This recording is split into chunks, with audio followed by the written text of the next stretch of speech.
to talk to a good friend. He's a contributor at ordinary-times.com. He is a government economist, and he is also a pro wrestling aficionado, which he has written on before. But how are you, my friend, Jericho Hill? Hey, Andrew, how's it going? I'm doing quite well. My daughter's gone down for her little nap, so we're all ready to do this. I think all economists should have to have toddlers around when they're working. I think it would keep them invested in the world in a real way beyond just numbers and such. Would that be something they should add? Like they say all leaders should have to do customer service. Maybe all economists should have to deal with toddlers at some point. What do you think? Everybody needs a toddler and a dog. A toddler. Well, a lot of people get the dog before they get the toddler as practice. I don't know how well that works. Um, But certainly, I'm much more exposed to certain real world items, things, with having a kiddo around. Like for instance, just this past, Thursday, my kid's daycare shut down for the first time in the whole COVID pandemic, not due to COVID, but because the heater broke. mm, yeah. So, those are the little things that lots of people go through that we never see in the data. Yep. I'd say it's nice to experience it, but Speaking of data, I think a lot of this, let's talk inflation for a second. I now think let's part do of that. this problem, and you explain it to me because you is one and I'm not, is part of the problem here that a lay person like me, inflation, we're kind of in social media just using inflation, meaning things are more expensive in general. But to you, to an economist, inflation is a very specific thing. It's a metric, it's a terminology.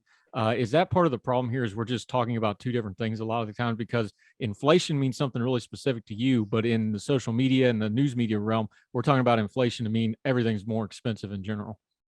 So, I mean, that's certainly one measure of inflation. I mean, when I think about it, I think about like, is it a cost push inflation? Is it demand pull inflation?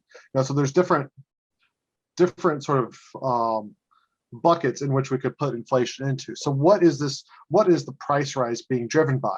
And so if you're a policymaker, right, you'd want to know what was causing inflation to go, because that should tell you what you should do as policy in response to it, right? And as a layperson, as a voter, right, I think it would be helpful for someone to know this is inflation that our political powers that be have some control over, and this is inflation that really it doesn't matter which color the White House is, it was coming regardless. What's the easier way to explain it? Because I know we talked about in the pandemic. I've had you on the podcast before. We talk about a supply side inflation thing. That's supply chain. People just Mhm, can't get stuff. There's a scarcity element to it. mhm. Um, where's the line here where all the things the government's been trying to do with COVID response, with policy response, with all the stimulus stuff, is there a delineated line or something that the lay folks like me that don't really understand economics that much should be paying attention to? Like, hey, we had one problem, but because of our reaction to the last problem or the current problem, here's where we're going to start having another problem. Is there something like that you're watching on that we can kind of start watching for, or are you concerned at all about that? Well, what I've been watching in the inflation data was what's going on with the two biggest contributors. And the two biggest contributors have been gas and used cars. And both of those items, basically, they account for about 50%, give or take a few points, of overall the inflation statistic that you hear cited. So 6.8%, they're accounting for about 3.4% of that right now. They're huge. They've been increasing like crazy. Gasoline's risen 58%. How much do our politicians like control the price of gasoline? I would argue not much. Um, you know, how much do we control for the price of used cars, which is really in part because the economy shut down, people didn't drive as much, there's been less used cars getting onto the market. There's been other issues with that supply chain.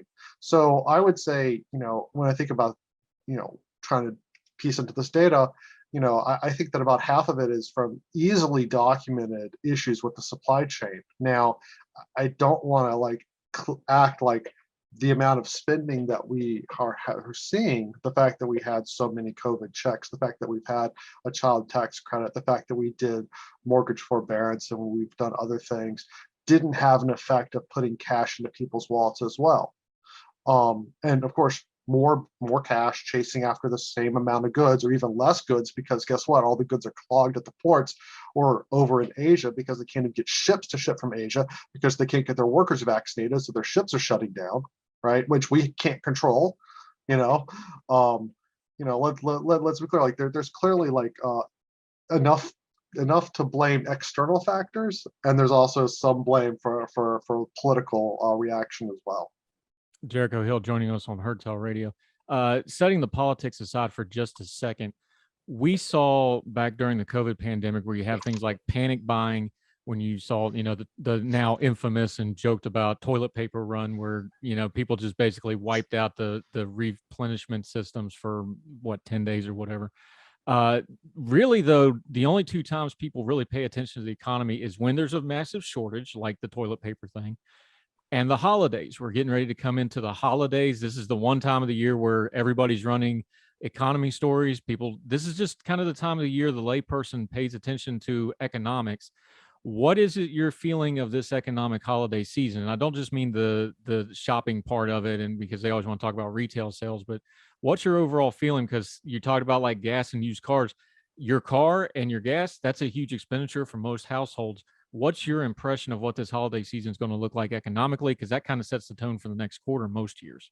Well, I didn't even talk about housing, because we know that there's a lot of housing markets as well that have been shooting up in price. Although overall, the housing price cost rise has not been that much more than what we'd expect in normal times. Clearly, in some markets, it's been quite substantial, and folks who rent are seeing their rents go up by double digits in some markets. So, I don't want to just ignore that side of the story too. But look, gas is. Let's think about like purchases that we make every day, and that is what is recognizable and cognizable to the average person. And yeah, they're seeing those go up. So they're probably, I would imagine if I drove a lot, I would be, very concerned about the price of gas, as well. I'm one of the fortunate folks that, gets to work from home pretty much all the time, and my grocery store is 3 blocks away, so I don't really drive that much. So in terms of like what we're expecting for like the holiday season, now I'm not a holiday economist by any stretch of the imagination, but if I read the data that's seen reported, it looks like online sales and sort of deliveries through your Amazons, UPS, FedEx is going to do pretty well. The question is, does the gas price change? Does that impact folks' travel plans? And does that keep families from being able to be together as much as they want to? That would be pretty salient, I think, on voters' minds. And I get what's going on. At the political level, and I wanted to pivot to this. As an economist, I look at what's going on with inflation, and I think a year out, 2 years out, and I sort of have ideas of where that's going, and I'm happy to talk about that. A politician, if they're looking further out than November 2022, they're not a very good politician. And in fact, they're not a very good politician if they're not looking further out than their next primary election. And that's their incentive. And we should note that there is that tension in economic policy, right? Where the economists were thinking what's going on in the long run and how do we plan for that accordingly. Politicians do not have that same incentive structure. Their incentive structure is by the year or by every 2 years. Yeah, I had it explained to me one time by economists. It's like you're talking about the difference between a football coach and a football GM. Where Yes. you have that inbuilt tension because the coach needs to win now, but what he wants to do may not be long term what the rest of the team over 3, 4, 5 years needs to do. Mhm. That's the way it got explained to me once.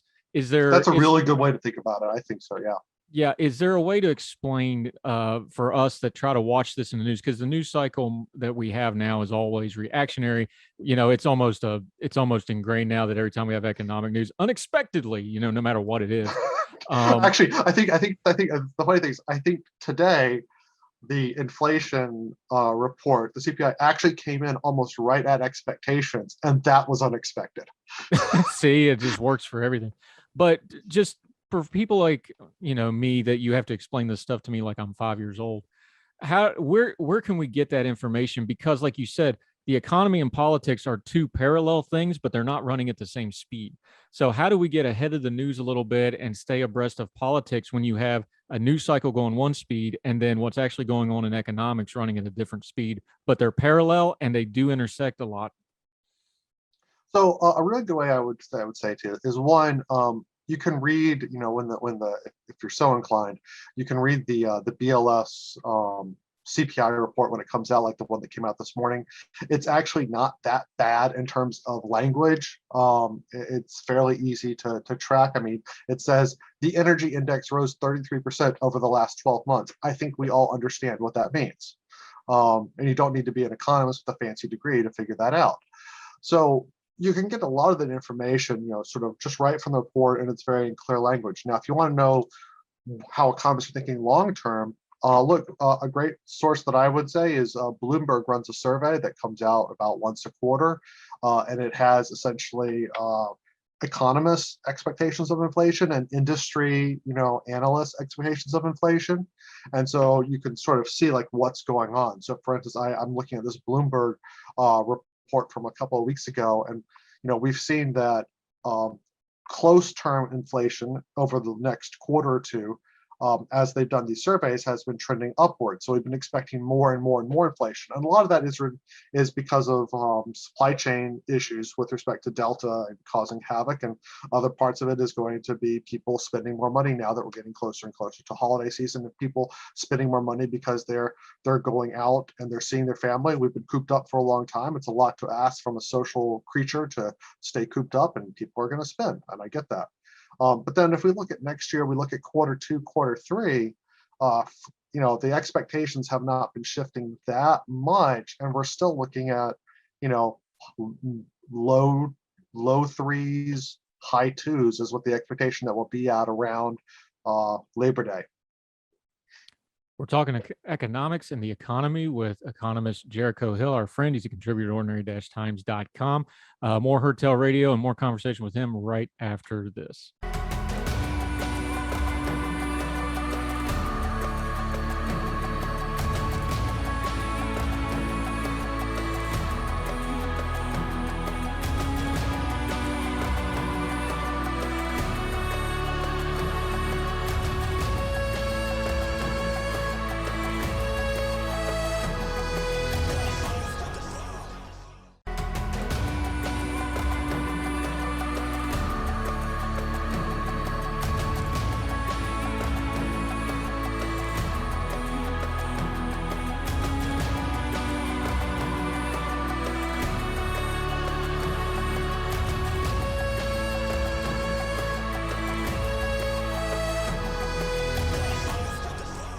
Back on Hertel Radio with economist Jericho Hill, good friend of ours, an excellent writer. Make sure you're reading his stuff, not just on the economy, on a lot of other stuff as well. He talks about politics and pro wrestling being analogous, something I've used quite a bit myself because it's apropos. Jericho Hill, how are you, my friend? Doing fantastic today. Thanks for sticking with us. More than happy to. I want to ask you, because we're talking economics, the thing that just seems to be breaking people's minds when they try to dig into this is we have kind of a unique situation where we have a low unemployment figure, which is usually considered to be a really good thing. Yeah. But all people keep hearing about is a labor shortage. This just does not make sense to people. It doesn't make sense to economists in a lot of ways as well, from what they've been saying. How do we navigate that? Because it's kind of a unique thing. Doesn't seem like it's happened a lot, but it just seems to be a reality that both of those things are true, even though everything we've kind of been brought to bear to understand is they really shouldn't be, but they are. So let's back up a little bit. You're talking about the unemployment rate. And one, there's a lot of different kinds of unemployment, and the one that right, is there's like 20. What is it, like 20 different ones in the actual unemployment rate? So everybody says U3, and that's right. The general unemployment rate that's reported out by the government and whatnot, and that's the one we use. There's also something that we consider sort of the labor force participation rate. That's how many people that would be considered part of the labor force. That's like your 18 to 62 or 64, I can't remember the number, that we have available that could be working. And there's also the employment to population ratio. And we sort of watch these metrics because they tell us different things. And what we can see is, if we compare ourselves to like pre-COVID crisis, some of those measures still have not caught back up to where they were pre-crisis. So that says that, it tells me there are some folks that were in the labor market that were working in 2018 that for a variety of reasons are still not back. Now, It could be because these folks are deciding that they don't want to work their retail job for the crappy pay, and they're demanding higher wages and higher benefits, and so they're sitting on the sidelines and they're able to afford to do that. It could be that you had some workers who were 60 years old and decided that COVID was enough, and they wanted to enjoy their years they had remaining and not keep working, and so they left before we would expect them to. So there's a lot of things to unpack there, but I think we could say this is a reason that we maybe don't want to worry about it. But I think that in general, those measures tell us that there's still a decent chunk of folks that are sitting on the sidelines who could work, who are making a decision not to work. Now, how do you coax those folks back to come and work? That's a policymaker's job. I'm an economist, so I would read into that, and so I think you can simultaneously have low unemployment, which excludes people who are not actively looking for work. That's that employment metric that we always hear about, right? While having a labor shortage, because those people would not be counted as unemployed per that unemployment survey, right? But you would see that in the employment population ratios, those folks would have disappeared. That makes sense. Jericho Hill joining us on Hertel Radio. Since you brought it up, let me just ask you, because you do live in a world that is data driven, it's analysis driven, it's a metric driven thing. God, I hope so. We keep us too. We keep talking about pre-COVID. At what point does the data sets have to just reset and go, okay, things have settled down, we're post-COVID now, this is the new reality? Is that 3 years, 5 years? When you're an economist and you're setting, because economists, you guys work off models a lot, you work off projections.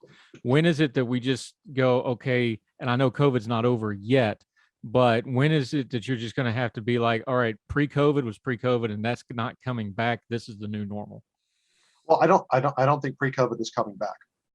I mean, for starters, I think you have a significant chunk of the white collar workforce that will be working mainly from home going forward, and that's been a change.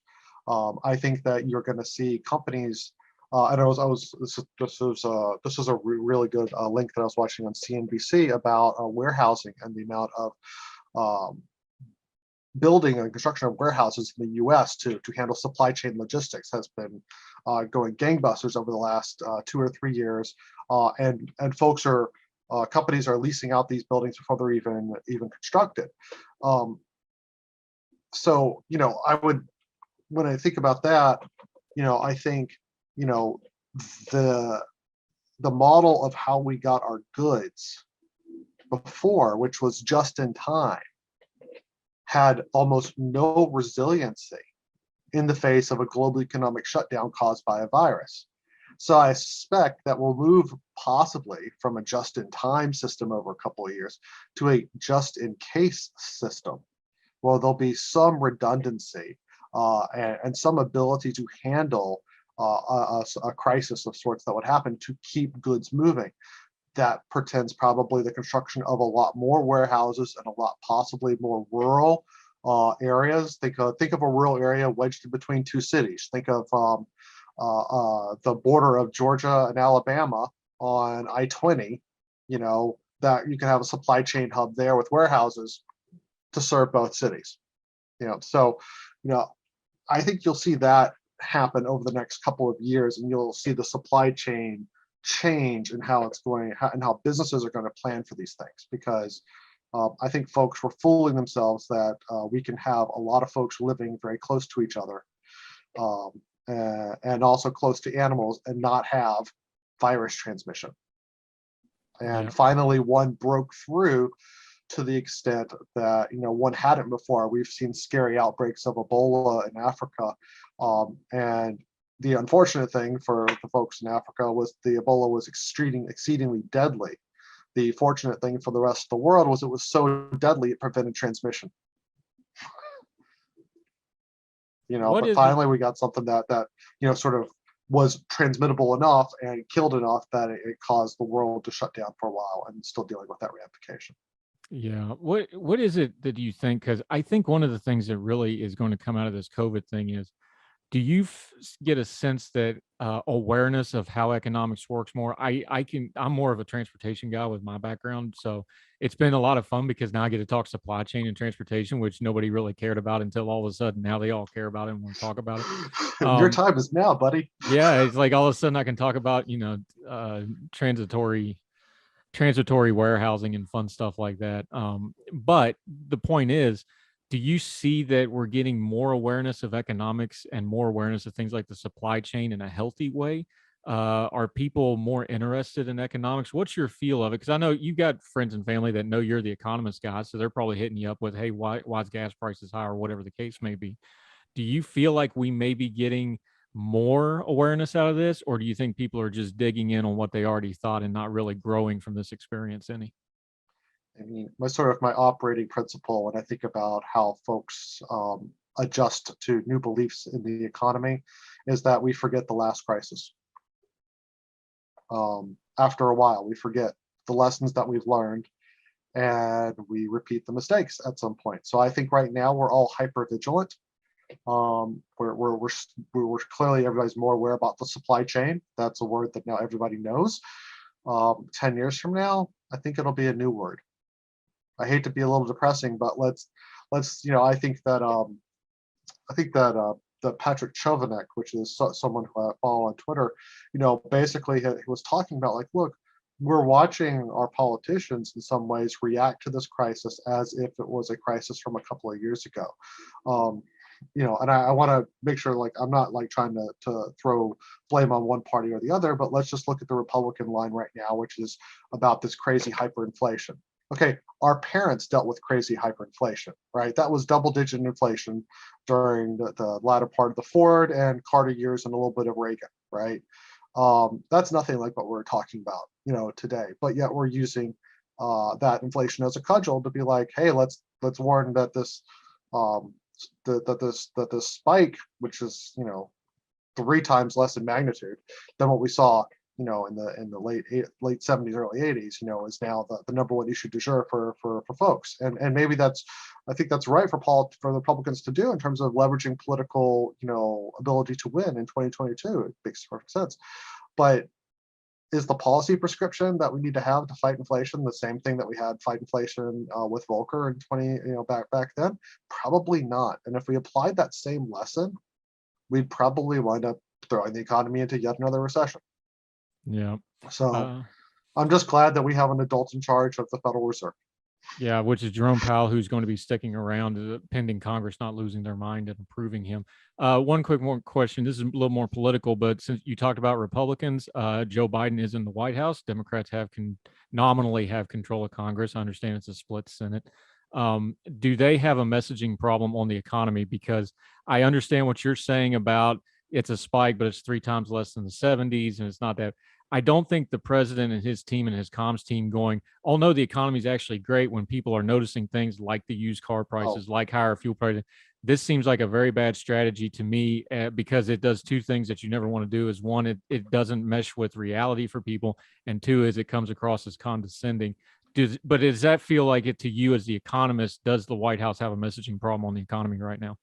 I think they do. I think their message is tone deaf. Tone deaf. I would agree with that.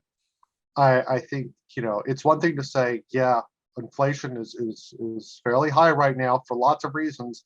A lot of these reasons are outside of our control that we can't do anything about, and we're working really, really hard to do what we can. But here's A, B, and C that we gotta see happen before this resolves.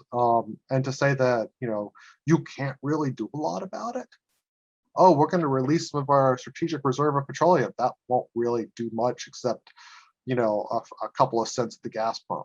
So like what they seem to not acknowledge sort of the pain. They also have done a very poor job of messaging what they have accomplished. There was a day or two ago, there was an image of Joe Manchin walking around with a note card with all the things the Democrats have done. And the average voter has no idea that those things have been done and that they were good because they have done a very good job of selling their victories. They have not done a good job of selling their victories. And I would say this: if someone wants to ask me if I'm willing to bet on Biden presidency after 2024, I'd really need a lot of odds for that right now. I need a lot of odds for a Democratic House in 2022 right now. I think that they're facing a lot of issues that are not of their own making, but I think personally they've made a lot of issues that were of their own making as well, and they've not responded very well on those. And I think messaging is a big one.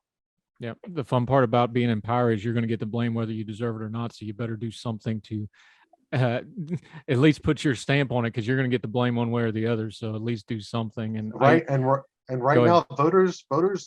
I mean, it sounds bad. I don't think the average voter cares so much now about what happened on January 6th. I really do, as a government employee.